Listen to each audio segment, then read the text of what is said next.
Hello everyone, कैसे हैं आप? आई होप आप सब अच्छे हैं, सेफ हैं और सुरक्षित है अपने घर में।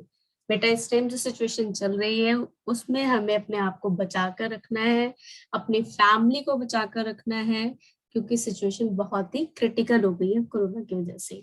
आप इन चीजों से अवेयर रहिए और अपनी पढ़ाई करते रहिए। तो आज हम स्टार्ट करने जा रहे हैं बेटा। हमारा चैप्टर फर्स्ट चल रहा था, ठीक है, रासायनिक अभिक्रियाएं एवं समीकरण। तो अब हम उसके आगे का कंटिन्यू करते हैं। ओके, जैसे कि बेटा लास्ट क्लास में हमने पढ़ा था प्रकाशीय वियोजन, उसमें मैं आपको एक चीज बताना भूल गई थी, तो उसको चलो कोई बात नहीं, हम फिर से रिवाइज कर लेते हैं। हमने पढ़ा था कुछ तत्व ऐसे होते हैं जो सूर्य के प्रकाश में क्या हो जाते हैं, अलग हो जाते हैं। हमने उसमें दो एग्जाम्पल पढ़े, पहला सिल्वर क्लोराइड, दूसरा सिल्वर ब्रोमाइड। ठीक है, फिर हमने इसके बारे में ये पढ़ा कि इसको क्या बोलते हैं, श्याम श्वेत फोटोग्राफी। याद है मैंने आपको एक चीज बताई थी कि अगर आप अपने दादा दादी की फोटो वगैरह कभी देखते हैं तो वो ब्लैक एंड व्हाइट होती है। वो ब्लैक एंड व्हाइट किसकी वजह से होती है? वो होती है सिल्वर क्लोराइड की वजह से। ठीक है, जब फोटोग्राफर फोटो लेते थे ना, आपने ध्यान दिया होगा, उसको धूप में सुखा देते थे, ठीक है, या फिर लाइट में सुखाते थे। तो उसमें क्या होता था, उसमें जो सिल्वर क्लोराइड है ना, वो सूर्य के प्रकाश की उपस्थिति में धूसर रंग, धूसर मतलब ग्रे कलर का हो जाता था। ठीक है, तो ये चीज बेटा बहुत इंपॉर्टेंट है। वन वर्ड या आपसे शाम श्वेत फोटोग्राफी क्या होती है ये पूछ लेंगे तो आप बता देंगे ना, क्या बताएंगे कि जो सिल्वर क्लोराइड होता है वो सूरज के प्रकाश में कैसा हो जाता है, धूसर रंग मतलब ग्रे कलर का। तो ये चीजें आप जरूर लिख लिए कि जो कलर है ना ये ग्रे कलर हो जाता है इसमें। ठीक है, ठीक है, तो आपको ये चीजें एकदम अपने माइंड में बिठा के रखनी है। मैं बार बार इसलिए बोल रही हूँ बेटा, ये एग्जाम में आपका आता ही आता है। ठीक है, तो श्याम श्वेत फोटोग्राफी क्या होती है ये आपको पता होना चाहिए।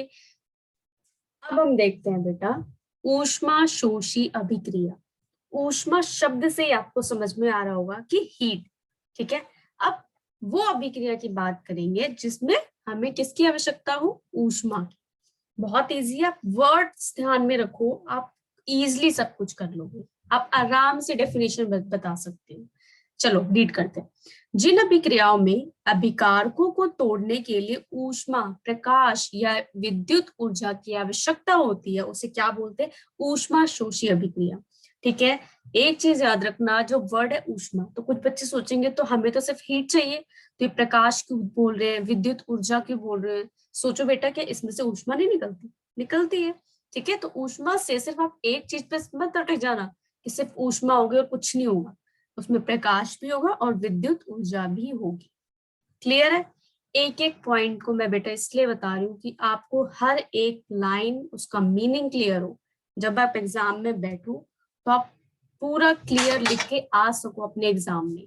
ठीक है, अब हम पढ़ते हैं विस्थापन अभिक्रिया। विस्थापन देखो शब्द से ही समझ में आ रहा है मुझे, विस्थापन का मतलब एक जगह से दूसरी जगह आना। ठीक है, अब इसका यूज अभिक्रिया में कैसे होता है ये भी देखते हैं। इन अभिक्रियाओं में अधिक क्रियाशील तत्व कम क्रियाशील तत्व को उसके यौगिक से विस्थापित कर देते हैं। मतलब ये कह रहा है जो तत्व बहुत ज्यादा क्रियाशील होंगे, ठीक है, और जो बहुत कम क्रियाशील होंगे, जंग उनके बीच में होगी। देखो कैसी, मान लो मेरे पास एक तत्व है बहुत ज्यादा क्रियाशील है, ठीक है, दूसरा तत्व मेरे पास क्या है, बी है, ये थोड़ा कम क्रियाशील है। क्रियाशील के लिए मैं एरो ऊपर लगा देती हूँ, कम क्रियाशील के लिए एरो मैं नीचे लगा देती हूँ, ये सिर्फ आपको समझाने के लिए। ठीक है, ठीक है, आप इसको समझो कि दो बच्चे हैं, एक के पास बहुत एनर्जी है, ठीक है, दूसरे के पास थोड़ी कम एनर्जी है। अब सोचो जब इनके बीच में लड़ाई होगी, ठीक है, तो जीतेगा कौन? सबसे पहले आप बोलोगे ए जीतेगा। कैसे आपने पता किया? आपने बोला इसके पास एनर्जी ज्यादा है। तो जो हमारे तत्व होते हैं वो भी ऐसे ही करते हैं। ठीक है, वह क्या करेंगे, मेरे पास क्या है, आयरन Fe, दूसरा है क्या है मेरे पास, कॉपर। ठीक है, जो किसके साथ जुड़ा हुआ है, कॉपर सल्फेट के साथ जुड़ा हुआ है। ठीक है, तो आयरन जो मेरा है वो बहुत ज्यादा क्रियाशील है। ठीक है, तो मैं इसका एरो मैंने ऊपर कर दिया, तो आप समझ जाने क्रियाशील बहुत ज्यादा है। एरो ऊपर, ऊपर की तरफ एरो का मतलब ही यही है। कॉपर मेरा क्या है, कम क्रियाशील है, तो अब जंग इन दोनों के बीच में होगी। ठीक है, तो आयरन क्या करेगा बेटा, आयरन कॉपर को धक्का देके साइड में करेगा, भाई तू हट जा, तेरे पास कोई इतनी एनर्जी नहीं है, तू मुझसे नहीं लड़ सकता। तो मैं आऊंगा, ठीक है। तो ये इसके साथ आके जुड़ जाएगा। ये चीजें समझ में आई आपको? अब देखो, जब इनके बीच में लड़ाई हुई, ठीक है, आयरन कहता भाई हट, कॉपर तू हट, मैं आऊंगा सल्फेट के साथ जुड़ूंगा। फिर ये क्या बनाएगा, ठीक है, एरो की दूसरी साइड क्या होता है हमारा, बताओ, उत्पाद, ठीक है। इस साइड उत्पाद होगा और इस साइड अभिकारक, स्टार्टिंग में ही हमने पढ़ा था। फिर क्या हुआ, ये Fe जुड़ गया सल्फेट के साथ, ठीक है, और फिर कॉपर क्या हो गया, अलग हो गया बेचारा, ठीक है। ये चीजें आपको समझ में आई? कॉपर सल्फेट से कॉपर हट गया, क्या बन गया, फेरस सल्फेट, ठीक है, और कॉपर हमारा साइड में हो गया, ठीक है। कॉपर साइड में क्या हो गया, सॉलिड बन गया, ठीक है, जो पानी के साथ घुला था, पानी के रूप में था, एक्वस होता है, ए क्यू मतलब एक्वस मतलब तरल पानी, ठीक है, वो बाद में हटके क्या बन गया, ठोस बन गया। ये चीजें नोट कर रहे हो आप? और फिर यहाँ देखो, जो आयरन हमारा सॉलिड था वो बाद में क्या बन गया, एक्वस मतलब तरल बन गया। ये चीजें समझ में आ गई आपको? ठीक है, इजी है। अब हम ये एक्टिविटी देखते हैं, जो हमने पढ़ा ऊपर, रिएक्शन जो हमने देखी अभी, वो सारा आपको इस एक्टिविटी के थ्रू बताया गया।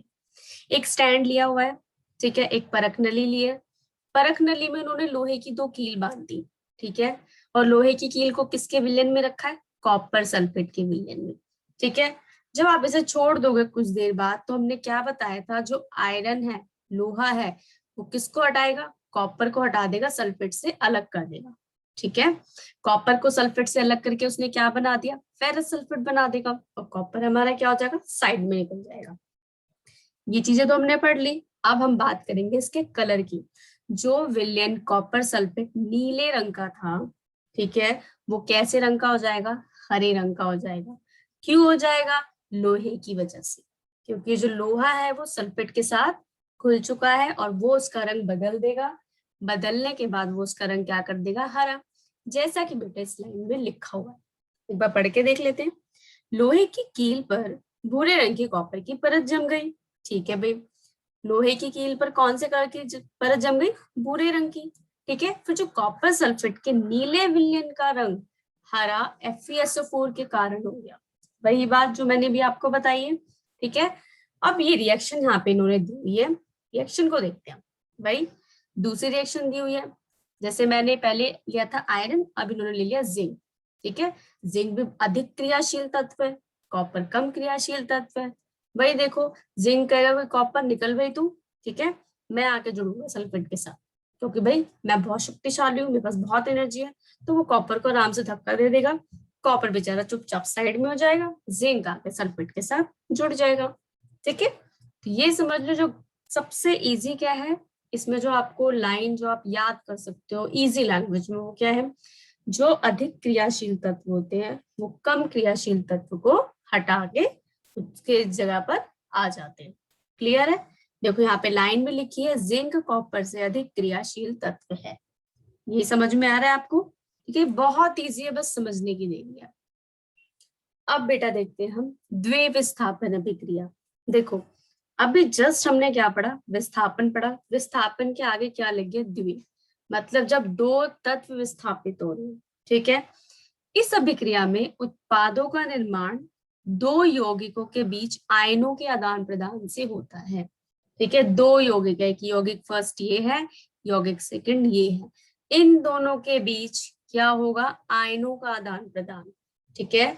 आयंस होंगे जो इन दोनों के बीच में एक्सचेंज होंगे, ठीक है। आयंस पता है ना हमारे, पॉजिटिव और नेगेटिव आयंस जो होते थे हमारे, ठीक है। इसके बारे में हम डिस्कस करेंगे, पहले इसको देख लेते हैं। पहला है मेरा सोडियम सल्फेट Na2SO4, ठीक है।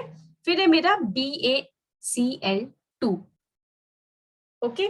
इसमें बेटा गलत लिखा हुआ है, यहाँ पे 4 आएगा, ठीक है।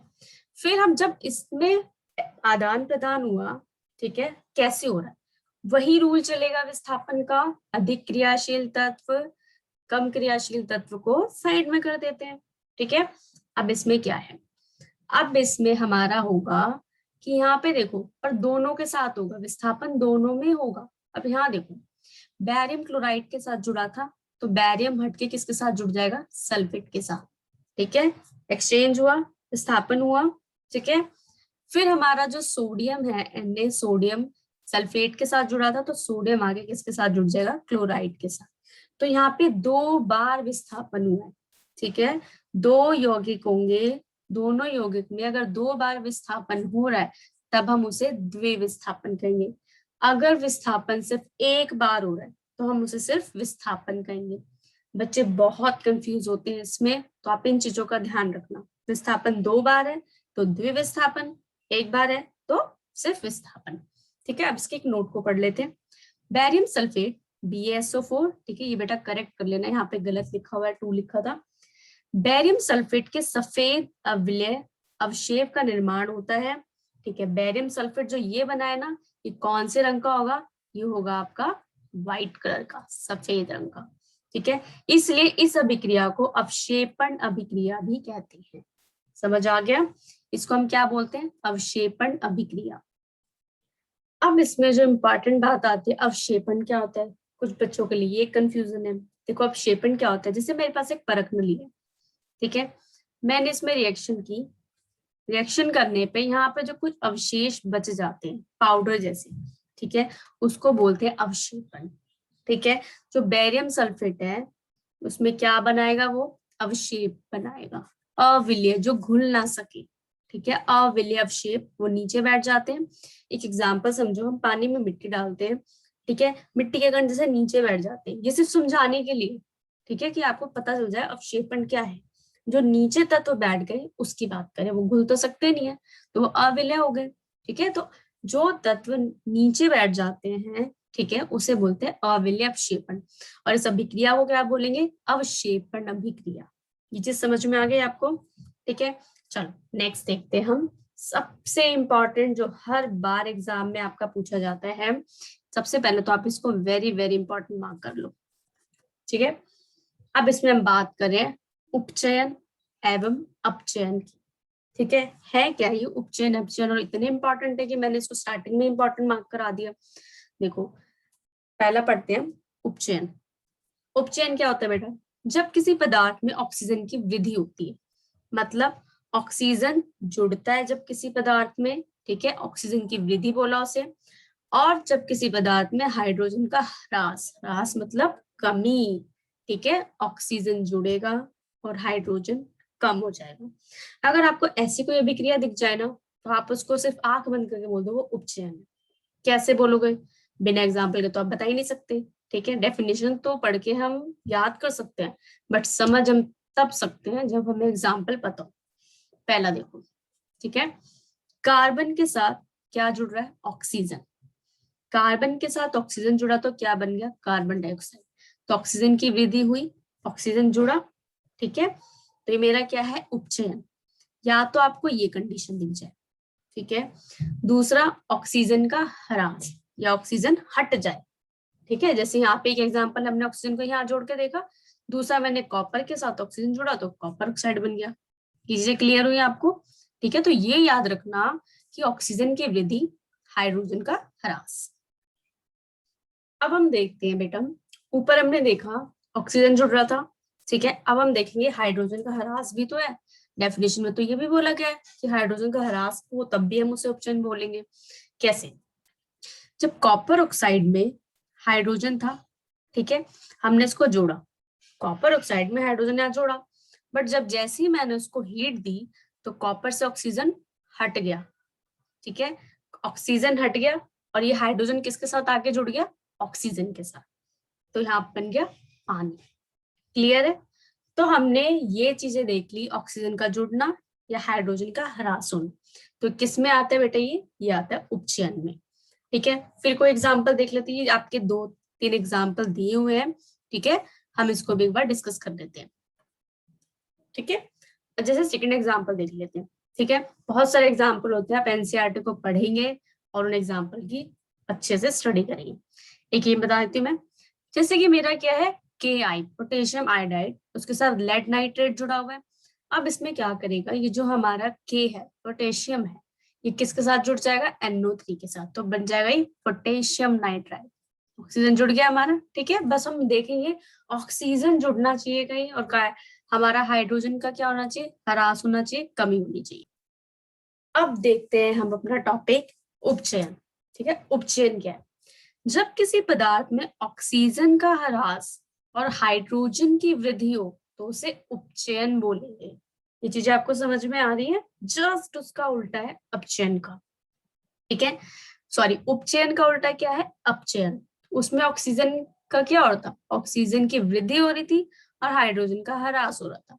और अपचयन में जस्ट उसका उल्टा, ऑक्सीजन का ह्रास और हाइड्रोजन की वृद्धि। ठीक है, एग्जाम्पल देख लेते हैं। कॉपर ऑक्साइड है, हाइड्रोजन इसके साथ जुड़ा। ठीक है, तो ये क्या बन गया? कॉपर अलग निकल गया। ठीक है, और हाइड्रोजन की वृद्धि होगी, हाइड्रोजन के साथ ऑक्सीजन जुड़ गया। ठीक है, अब हम देखते हैं इस अभिक्रिया में कॉपर ऑक्साइड, ये आपका कॉपर ऑक्साइड में अपचयित हो जाता है। ठीक है, इस अभिक्रिया में कॉपर ऑक्साइड कॉपर में अपचयित हो जाता है।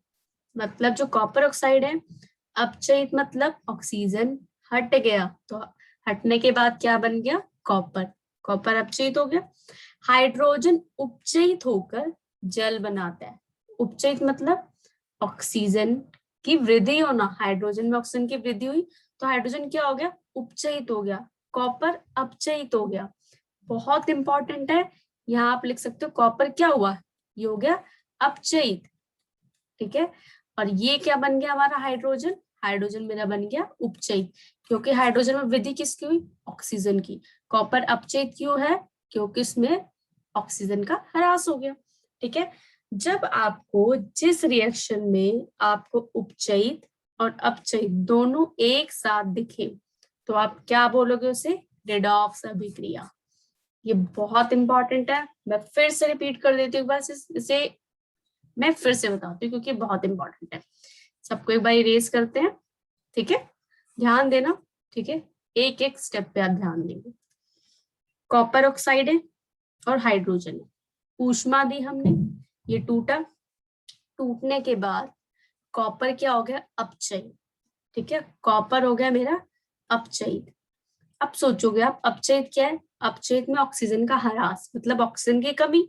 आप देखोगे कि आपके लेफ्ट हैंड साइड में कॉपर के साथ ऑक्सीजन जुड़ा था। ठीक है, जैसे अब राइट हैंड साइड में कॉपर क्या हो गया? ऑक्सीजन हट गया, ऑक्सीजन की कमी हो गई तो ये अपचयित हो गया। फिर जब आप लेफ्ट हैंड साइड में देखोगे हाइड्रोजन के पास क्या था? ह्रास थी ऑक्सीजन की। ठीक है, फिर राइट हैंड साइड देखा तो हाइड्रोजन के पास ऑक्सीजन की वृद्धि हो गई, और वृद्धि होती है तो हम इसे क्या बोलते हैं? उपचयित।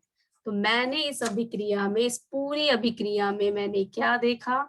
मैंने पूरी अभिक्रिया में देखा कि मुझे अपचयित भी मिल रहा है और उपचयित भी अभिक्रिया देखने को मिल रही है। तो ऐसी अभिक्रिया जिसमें उपचयित और अपचयित दोनों एक साथ दिखने को मिले, हम उसे बोलते हैं रेडॉक्स अभिक्रिया। क्लियर हुई है चीजें? ठीक है, बहुत इंपॉर्टेंट है। अब है बेटा हमारा लास्ट टॉपिक, दैनिक जीवन में उपचयन अभिक्रियाओं का प्रभाव। सबसे पहला आपका है संराक्षण। संराक्षण क्या होता है इसके बारे में देखते हैं। जब कोई धातु ऑक्सीजन, आर्द्रता, अम्ल आदि के संपर्क में आती है जिससे उसके ऊपर ऊपरी परत कमजोर संक्षारित हो जाती है। मतलब ये कहने का है, जैसे कि धातु आप ले लो, हम आयरन ले लेते हैं, लोहा। लोहे को जैसे कि आप बाहर बहुत दिन से रखा है, बारिश हो रही है, धूप हो रही है, ठीक है, ऑक्सीजन मिल रहा है, उसमें नमी भी है, तो उसमें जंग लग जाता है। आप देखते हो जंग की एक मोटी सी कवरिंग लग जाती है। ठीक है, वो जो जंग लग जाता है ना, उसी को बोलते हैं हम संक्षारण। ठीक है, वो किसकी वजह से हो सकते हैं? ऑक्सीजन आर्द्रता की वजह से या अम्ल के संपर्क में आता है। ठीक है, अब देखो लोहे पे तो हमने कहते हैं जंग लग जाता है। चांदी पर क्या होता है? चांदी पर काली परत पड़ जाती है। आपकी मम्मियाँ, दादी पायल पहनती है, बिछुआ पहनती है। ठीक है, उसमें क्या होता है? आप देखते हो कुछ दिन बाद वो काली पड़ना शुरू हो जाती है, फिर वो लोग उसको धोते हैं। क्यों होता है वो? उस पे क्या होती है? परत आ जाती है काले रंग की। तांबे के बर्तन भी आप देखते हो वो भी काले पड़ जाते हैं। ठीक है, वो कैसे होते हैं? उसके ऊपर हरी परत जमती है। ठीक है, ये सारे एग्जाम्पल किसके? संराक्षण के एग्जाम्पल है, सिर्फ लोहे का नहीं है, क्योंकि लोहा हमें इसलिए याद होता है कि हम बचपन से देखते हुए आ रहे। तो आपको लोहे के अलावा इन सब दोनों चीजों पे भी फोकस करना है, चांदी और तांबे पे। अब मेरे पास आता है यशद लेपन। यशद लेपन, विद्युत लेपन और पेंट करके संराक्षण के धातुओं को बचाया जा सकता है। ठीक है, अब सोचोगे आप इतने डिफिकल्ट नेम क्या है, चलो इनके बारे में स्टडी करते हैं। यशद लेपन क्या होता है, सबसे पहले हम इस पे देखेंगे। बेटा इसमें क्या होता है, यहाँ देखो, जो स्टील होता है ना आपका, स्टील और आयरन, इस पे बेटा एक कवरिंग चढ़ाई जाती है, जिंक की कवरिंग। ठीक है, जिंक की कवरिंग इस पे या जिंक का लेपन इसलिए लगाया जाता है कि इन पे क्या ना हो, संराक्षण ना हो, जंग ना लगे। ठीक है, उस प्रोसेस को बोलते हैं यशद लेपन। क्लियर है। अब है विद्युत लेपन। विद्युत लेपन क्या होता है, एक धातु पर दूसरे धातु की कवरिंग चढ़ाई जाती है, ठीक है, विद्युत के द्वारा। ये याद रखना, जब एक धातु पर दूसरे धातु का लेप लगाया जाता है या कवरिंग चढ़ाई जाती है, किसके द्वारा, विद्युत के द्वारा, तो उसे हम बोलते हैं विद्युत लेपन। और पेंट तो आप जानते ही हो, पेंट कर दो भाई, जंग नहीं लगेगा। तो ये सारे तरीके हैं संरक्षण से बचाने के लिए। क्लियर है ये, ठीक है। तो ये चीज याद रखना, यशद लेपन क्या है, विद्युत लेपन क्या है, और पेंट तो आपको पता ही है। अब हम देखते हैं विकृत गंधिता। ये भी देखो कितना भयंकर सा नाम है, ठीक है, बट इसका मीनिंग बेटा बहुत इजी है। देखते हैं, वसा युक्त और तैलीय खाद्य सामग्री वायु के संपर्क में आने पर उपचयित हो जाती है, जिससे उनके स्वाद और गंध में परिवर्तन आ जाता है। इसी को बोलते हैं विकृत गंधिता। कुछ बच्चों को डेफिनेशन पढ़ते पढ़ते चीजें समझ में आ गई होंगी, अब जिनको नहीं आई उनको भी समझा देते हैं। देखो क्या है, आप चिप्स लाए मार्केट से, ठीक है, आपने थोड़ी देर खाया, फिर उसको पैकेट खुला ही छोड़ दिया, फिर आप उसको 2 दिन बाद आपको याद आ रहा है, अरे मेरा चिप्स रखा था, मुझे तो खाना है। आप गए खाने, फिर आप क्या देखते हो, चिप्स कैसा हो जाता है, मॉइस्चर हो जाता है, उसमें नमी आ जाती है। फिर आप कहते हो इसका तो स्वाद भी अलग हो गया, इसके तो स्मेल भी अजीब सी आ रही है। तो उस प्रोसेस को बोलते हैं विकृत गंधिता। वो हुआ कैसे, वो वायु के संपर्क में आया, वायु के संपर्क में आने से कौन सा प्रोसेस हुआ, वायु में ऑक्सीजन है, उपचयित हो गया, मतलब ऑक्सीजन उसके साथ जुड़ गया, ठीक है, जिससे उसके स्वाद में और गंध में परिवर्तन आ गया। तो उसको हमने क्या बोला, विकृत गंधिता। समझ में आ गया, ठीक है। अब इसके उपाय क्या होते हैं वो भी देख लेते हैं। प्रति ऑक्सीकारक का उपयोग करना, ठीक है। दूसरा है विरोधी बर्तन में खाद्य सामग्री को रखना। देखो, प्रति ऑक्सीकरण मतलब एंटीऑक्सीडेंट कहते हैं इंग्लिश में, ऐसे तत्वों का यूज करना कि जिसमें ऑक्सीकरण हो ही ना पाए, ठीक है, उपचयित का प्रोसेस हो ही ना पाए, या तो वो उपाय कर लो। दूसरा वायुरोधी, वायुरोधी मतलब जिसमें से हवा ही पास ना हो पाए, ऐसे बर्तनों का यूज करना, ठीक है। अगर आप ये 2 चीजें करते हो तो आप किससे बच जाओगे, विकृत गंधिता को आप रोक पाओगे, ठीक है, जिससे आपके चीजें होंगी वो सही रहेंगी, ठीक है। चैप्टर बेटा हमारा कंप्लीट हो चुका है, आई होप आपको समझ में आया होगा। फिर भी आपके कोई डाउट्स हैं तो कमेंट बॉक्स में जरूर बताइए, ठीक है, जिससे मैं आपके डाउट्स को क्लियर कर सकूं। बाकी मिलते हैं हम नेक्स्ट चैप्टर में, ठीक है। पढ़ते रहिए, सेफ रहिए, और प्लीज अपना ध्यान जरूर रखिए। Thank you.